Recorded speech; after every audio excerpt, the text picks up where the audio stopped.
Well, the ends have been playing kind of inside, kind of pinched. Yeah. Is that because those offenses try to get the ball out? Well, I think a little bit of it is on early downs, it's kind of our best run stop in front. Normally, we on third down or obvious passing situations, we like to get them out there. So, I get that part of it.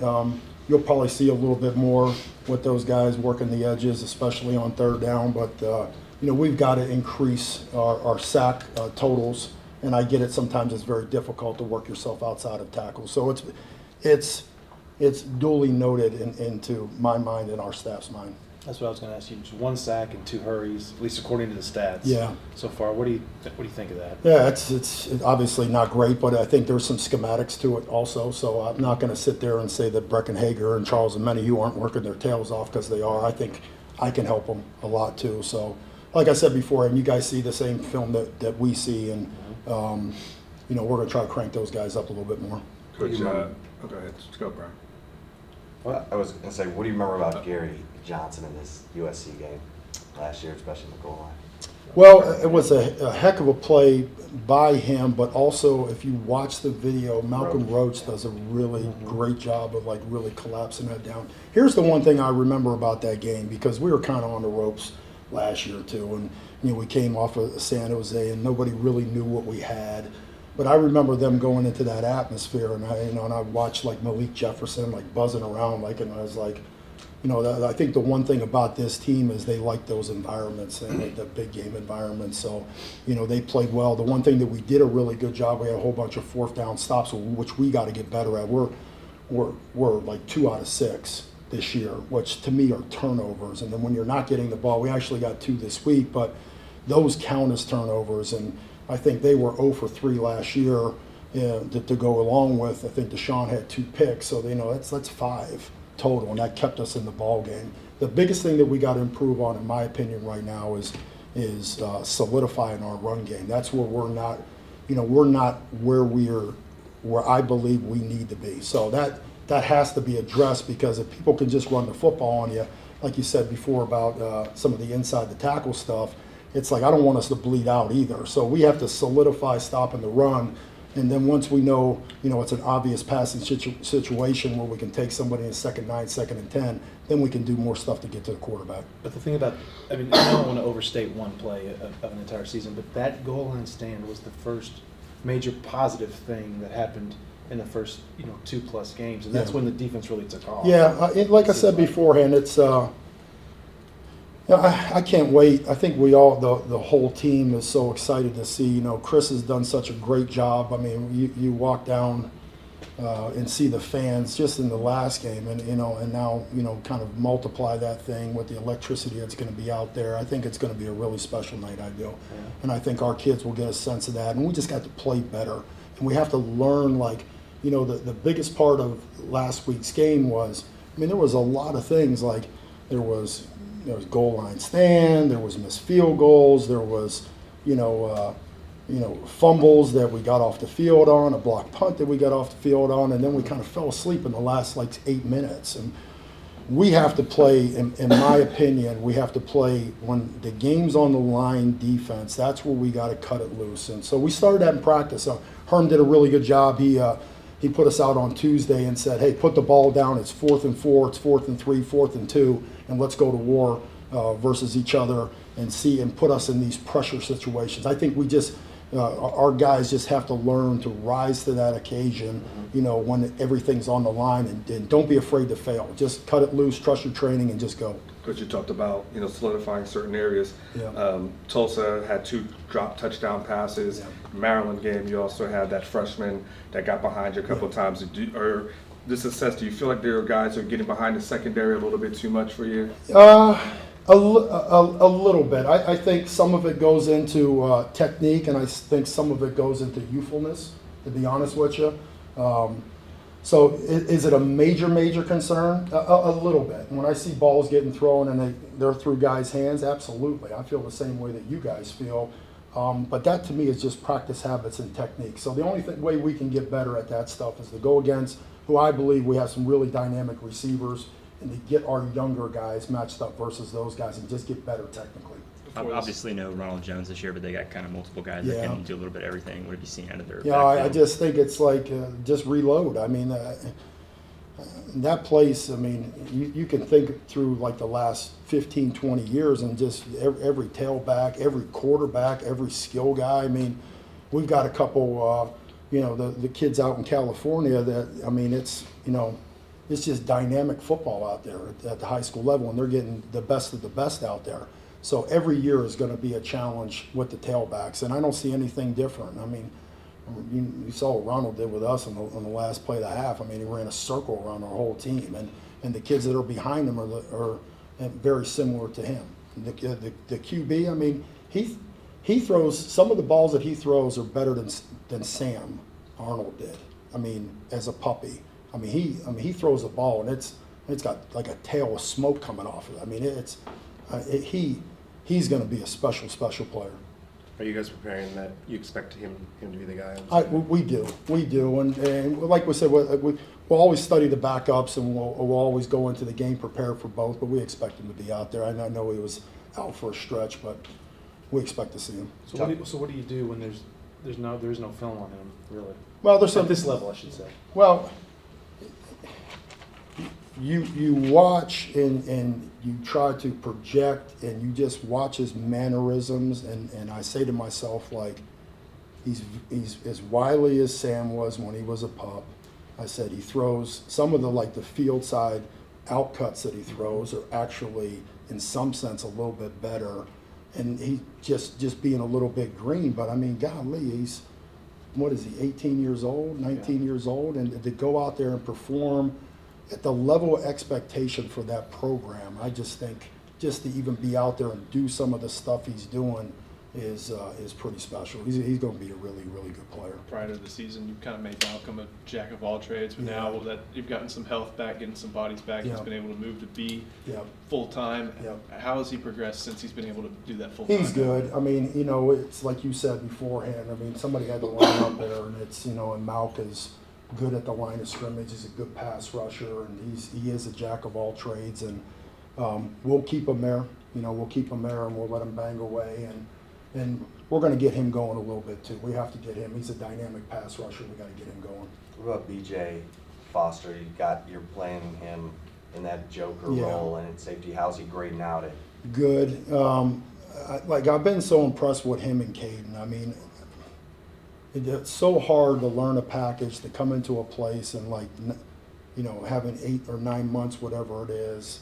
Those guys, I mean, they're savvy, they're smart, they really, really care, they work at it. I don't want to say this because I don't want to jinx the kids, but I mean, if they keep going, I mean, I think they're going to be two really special players. I really do. I mean, the ones that we talk about in this program. I don't remember if Herman addresses somebody. Do you expect Brandon Jones back this week? Well, we're gonna work with them all the way up until probably Friday. So I think Herm will have an answer for you on Friday. That's cool. In terms of the linebacker position, it's been a fire drill, obviously. Yeah. You feel like you know what you're getting? Yeah, I think we have to play better. I know that, and I'm not afraid to say that part of it. So we got to play better. I mean, there's some things out there. There's some misplays out there. There's things that I know that we can finish. I've seen us finish, and when the lights are bright, we got to show up. So we've got to get better at that position. That's probably one of the main problems that we're having with the run game, honestly. What's been the strength of your unit so far? Well, I think the guys in the back end, and I also think the 3 guys up front, I think we've been doing a really good job at the safety position. That was the one position that's really hard in this package. There's a lot of stuff going on for those guys, and I think they've done a really good job. People are trying to spread us out, and people are throwing the ball out in the perimeter and doing a lot of stuff, and it's really hard to be consistent in tackling people in space. And I think we've done a really nice job with that. I know when we first got here, they'd run the ball on the perimeter. I mean, if you go back when we very first game, I mean, we couldn't make a play in space, and now I think we're really solid back there. We got to get better at linebacker, to be honest with you. Right corner, it's been tough a little bit Yeah. with injury, and then Kobe. How is Kobe grading out, and then also how did Josh Thompson grade out? Kobe had in my opinion, two not real good plays. There was one on the sidelines where he kind of pushes the guy out of bounds and didn't like that. And then, obviously gets beat on the throw. But kid has come a long way since we've been here. And, if you play that position at this level, bad things probably are going to end up happening. So I'm happy with Kobe. Obviously he's a youthful kid and he's going to learn on the run. Josh has been really consistent. Josh, has his moments and like every one of those kids have their moments, but they're all young guys and they just need to continue to play the game. Where's Jalen Green in terms of his progress? He's a work in progress. Him and Cookie are a work in progress right now, and all we're waiting for them is to just show real consistency during practice. That's how you earn your reps. I think the perception is like, oh, okay, we put them on the field and they learn that way. We don't do that around here. You do it in practice, and when you do it consistently in practice, then we'll put you on the field. So they're working. Going back to the run defense for a second. Yep. Do you tell the guys, y'all are probably going to see some version of the jet sweep? Yeah, there's no the rest of the year, or at least they want to stretch y'all to the boundaries. Well, the ones that we got caught in San Jose, or we got caught in 2 blitzes. So you can sit there and they'd be really hard plays. Tulsa? Excuse me, Tulsa. Yeah, at Tulsa. Excuse me. So those 2 plays, but now it's every day in practice. Right now, it's some variation of it, and we've got to shut it down for at least 4 weeks, because if you don't, everybody's going to do it every week because it'll be on the tail end of their cut up. So. Sure. We've been, since yesterday, every variation of it, every variation that USC has shown already, because they do it. It's not going to be something that they have to invent. They already do it. Mm-hmm. So we have to go back there and dig out every fly that they've done and rep it with our kids. So what's the key to that? Because clearly the whole idea is to stretch you and force you to the the key is to have proper numbers out there, because what a lot of the times what they'll do is it'll be change of strength. Like strength will be here, and then they'll run them over to the other side. In certain coverages, you're going to have to play with somebody back here, and you're going to have to find a way to rotate them down to get a number there. So match numbers? Match numbers. That's what it is. Okay. So those ones that happen in Tulsa, that's not on any of the kids. That's really on the call. They caught us twice in it. Really? How many times you blitz in that Tulsa game?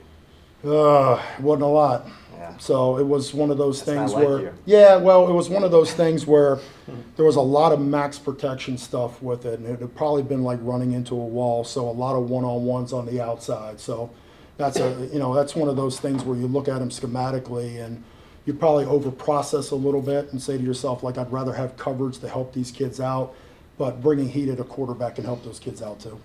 Your 2 last ones? Have you guys held back at all a little bit on the playbook, knowing that you had more of the elite teams coming after the first 2 games? No, we haven't. I think if we do less, it's just based on what we see in practice and how we can execute.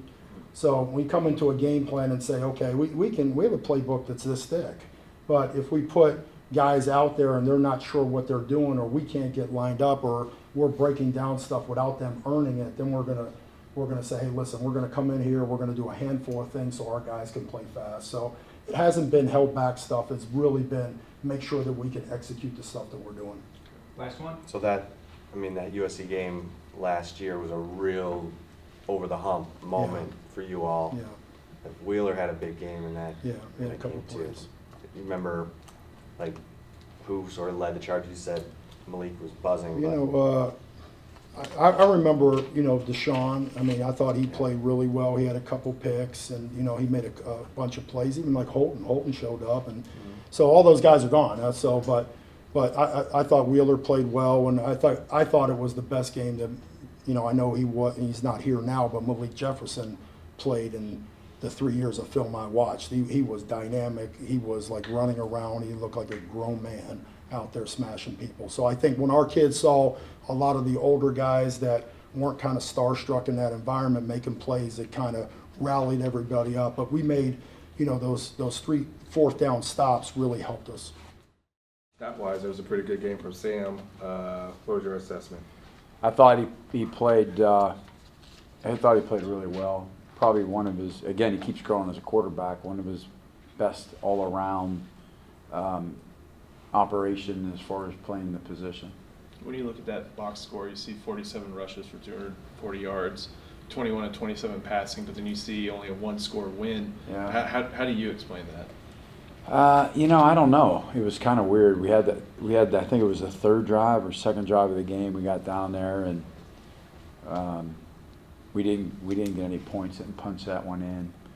But yeah, it was a weird game because you felt like as an offensive coach and watching our guys play that we had control of the game. I know we kind of stubbed our toe some in the third quarter there, but you kind of felt like offensively we were in control. We were moving the ball pretty good at a pretty good clip. Yeah, so it was surprising to see that in the end. How did the tight end position grade out? I mean, especially the blocking. Yeah, much better. I think Coach Wareheim, just settled those guys down a little bit. I know Andrew was trying so hard in the Maryland game just to be, again, perfect, but also be dominant. And he just needs to play, within himself because he's a really good player. And when he does that, he executes at a really high level and plays well. And, I thought Cade did good things. He had a couple unfortunate penalties through the course of the game, but his efforts there, and he's playing hard. He's just trying to finish off plays right now, and unfortunately, he's got to learn when enough is enough, I guess. Does Wareheim control personnel? Yeah, pretty much by position. Those guys kind of keep rep counts. They kind of get a feel of who's playing well, who's not, play-wise, what we're calling, what they need to, who can execute certain things better than other guys. It's really hard to be able to manage all of that at once. What did you make of end of the game? You guys need to get some first downs, and Danny, who hadn't played, has 3 big runs. And he was trying to send somebody a message, play me more or something, Yeah, it's they all do. Last week it was Keontae, right? Right. Yeah. So, there's only one football, and I thought he did great. And Danny had a great camp.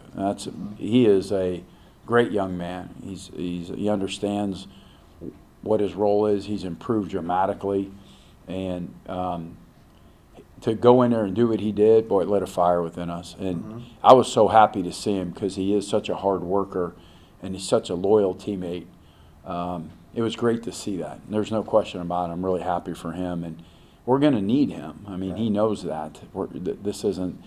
Obviously, we're going to need everybody that's on offense at some point during the course of the year. So they all got to be ready when their number's called. It feels like those 3. Y'all definitely have something with those 3 guys. Right. Do you see one over the other, or do y'all consider them sort of 3 equals? Or Yeah, again, they all possess different characteristics, qualities. They all do some things better than others. Can they all do what we need them to do? Yes, because they've done it before. You've seen Danny line up at wide receiver and catch a go route. So it's not like those guys can't do that. They do. But, just some guys are better at some things than others. And, it just depends on what we need at that particular time. And he certainly provided it. At that time, we needed a guy to get some really hard, tough yards, and he did. Do you see him as the short yardage goal line guy? Not necessarily, but he's really good at that. But, I have confidence if Coach Drayton has Trey or Keontae or whoever in the ball game, he obviously trusts him, and I trust Coach. So whoever he feels like is going to get the job done. If Keontae can't go, are you expecting Trey and Danny or Kyle, Daniil, that group? Again, probably there's a group. It'll be a group workload with it. Speaking of that group, obviously Tonio went to Twitter, tweeted out a little bit of frustrations. Have you guys had to speak to him at all this week? I think Coach did a little bit, and it's understandable. They all want to play. Every guy on our team wants to play, and he was a guy that helped and contributed last year. But there's going to come a time we're going to need him and count on him, and he's got to continue to be ready and keep practicing hard. And he does a lot of good things. He does. But again, we play one running back at this point, and so it's hard to get him all the football and all keep him happy. We understand that. What are your thoughts on Sam Cosmi's first start? I thought Sam did some good things. Again, we talked last week about him. He's a strainer. Nice on that run that Keontae scored on him, and Beck did a really good job of straining on their block. Beck had the nose, and Sam folded around on the backer, but not only made contact, but drove him out to let Keontae get through there and have vision to be able to make the cut. So that was a nice to see him play like that. What about Elijah? I thought Elijah did a good job. You know, we moved him to center 2 days ago or 3 days ago before the game, and you know, he had taken some reps in there certainly, and him and Derek, and we felt like he was an older veteran player, even though he was injured last year, but we still felt like he was an older veteran player that could go in there and probably handle that. The nose guard that Tulsa had was a good player now, and felt like he could hold his own in there, and he did. That's probably the same group this week. Most likely, yeah. Do you feel like Sam and LJ are developing some kind of chemistry, or is that just kind of the way the games have unfolded? I do think that, you know, but I also think Sam and Duvernay and Cullen, you know, that team dropped 8, played 3 deep, 5 under, and there's not a lot of windows in there. You got to kind of find certain areas. As you notice, we threw the ball underneath them and let guys run, was some of the plan, but it's harder to get the ball down the field when they're doing that. And that's where Cullen's a big threat. Right. You know, he's a big down the field threat for us, and you know, they were basically doubling him by coverage. Do you think that maybe y'all have got to put more on tape of the check down stuff for opponents to finally stop doing that and commit? I think it's the The new short wave stuff. of college football. And Really? Our conference, yeah. Yeah. Iowa State. Just give up the short stuff and don't get beat deep. Yep. Because that's. I mean, you watch teams doing it now. Everybody's doing it. Against Maryland, on the 3rd and 10, Sam had Duvernay break across open. I think he looked at him and then focused on LJ and Yeah. threw it up. But then these last 2 drives against Tulsa, he took the check down and he had some screens. Right. Was that a light bulb moment, you think? Yeah, it was. But even like I go back to that play, you know, Devin was open. Like when Sam came back, that's his check down. So he was looking vertically at the concept. When he was going to come back to Devin hadn't made his move just yet, and then there was pressure, and Sam rolled when Devin was open. Because I would look back at that too, why he didn't throw it to him underneath. And Was it really pressure, or did Sam feel pressure? yeah, it was a little bit of both. Guy's crossing his face, basically. And you're sitting back there in your eyes at the field, and you get colored flash. You slide, and then they were spying a guy, so the spy came around, and then he had the spy in front of him, so he had to run. But yeah, but he's learning. I mean, he did a couple of those. We hit Keontae on a couple of checkdowns and underneath coverage stuff. So if he does that and he's spraying the ball all over the field, we're throwing it deep, we're hitting checkdowns, he's running with the ball on a crucial 3rd down and 3 on that last drive of the game, or second to last drive of the game, he runs it and gets the 1st down. If he can continue to do that, that's very tough to defend. Very tough. What do you do? Like, how do you defend all that? So if he plays within the confine like he is or has been or did, if he plays within himself, he's very effective. I remember Major Applewhite saying he became the quarterback he was when he figured out the check down was his best friend. Yeah, no And doubt. Sam's obviously looked downfield, and last year was running after his first. Yeah, pretty much, a lot of it. Coach, Sam talked about like the freshman quarterbacks kind of help him a little bit in games and kind of remind him of like little things. How do you work with those guys in the week to make sure they're developing, and what do you do on game days with those guys also? Well, first of all, like during the week, they're accountable too. So they get all the notes, the game plan. I test them. I keep them involved all the time because they're a couple plays away from playing, and so you have to continue to develop them mentally because physically they don't get as many reps. You know, I have them stand behind and actually mirror the quarterback, so they're actually moving like they're throwing, so I can kind of watch on tape how they do things.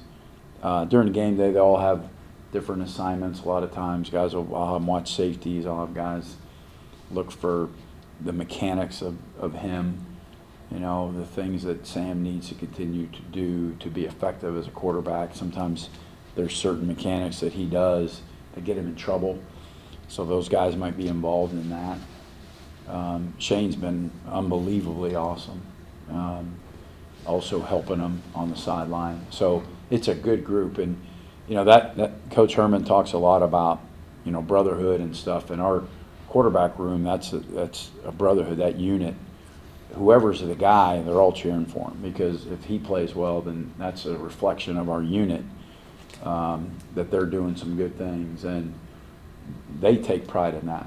When he's whatever he was for the game, and the percentage, I know he was around 80% completion. When he's throwing the ball like that, they feel good because they're a part of that and helped them. So it's always good to keep those guys involved. Y'all think about playing A couple last ones. some of them, like you're up 21-zip at half. Do you think about getting? You haven't seen your backup quarterback get on the field. I'll be honest, like I didn't think of any. Like my whole thing was, just we have to continue to move the football. We got to continue to be a good, consistent offense, right? So that's my first goal. So whether it's 21-0, 35-0, 42, it doesn't matter. We need to make sure that we're doing that. And if I feel like, and as Coach Herman too, and probably Coach Ann and everybody on offense, if we feel like we're doing that, then it's a lot easier to say, hey guys, get in there. If you're not, it's not, because you still need work and development in that consistency of your play. So a lot depends on that. And at halftime, I really didn't even think about that. We won't get to talk to her until tomorrow, but Patrick Hudson got out of the hospital. Yeah. He's going to go back to class. Yeah. Did the guys go see him? Oh, yeah. What's kind of the atmosphere around here about getting him back in? It was a scary thing, obviously, and all the prayers went out to him and his family, and certainly super excited that he's back. Great young man, really working hard and developing, and was coming along. So it's great having him. I know the players did. They went O-line, bunch of the O-linemen, and just it's good. It's good to get him back, and I think he is. Obviously, it was a scary time for him. In terms of this game last year, Sam, the final drive. I mean, he turns it over 4 times, and then boom, puts that drive together. What did you learn about him in that game, and is he a bright lights guy? Yeah, a couple things I learned is he's a wild horse. Like, you're not sure what he's going to do during that season last year. He's extremely competitive. That part I learned about him. Sometimes I feel the bigger the game, the better he plays. I don't know why that is. I just do. I don't know. He rises to a certain level, maybe. Maybe because he's used to it from what he grew up and the things that he played. But, yeah, he went into a unique environment as a second start and kept us in the ballgame, even despite the turnovers, the mistakes that he made as a freshman. So, I continue and hope that he continues to play with that kind of passion and energy, but just smarter, which so far he has, for the most part. In terms of Trey Watson, a California kid, have you gotten a sense from him what this means? Yeah, I think he's really excited to play these guys. And we have some California, Cameron Rising, same thing. There's guys that they know players on these teams and that type of stuff. So I think that they're pretty excited about that game. Was it anything he said or did? No, he hasn't done, not yet. He hasn't done anything to that point yet. But he's just fired up. I think he's really grateful. He's a great young man. I know that. He brings a lot of energy, and he loves playing football. I love that about him.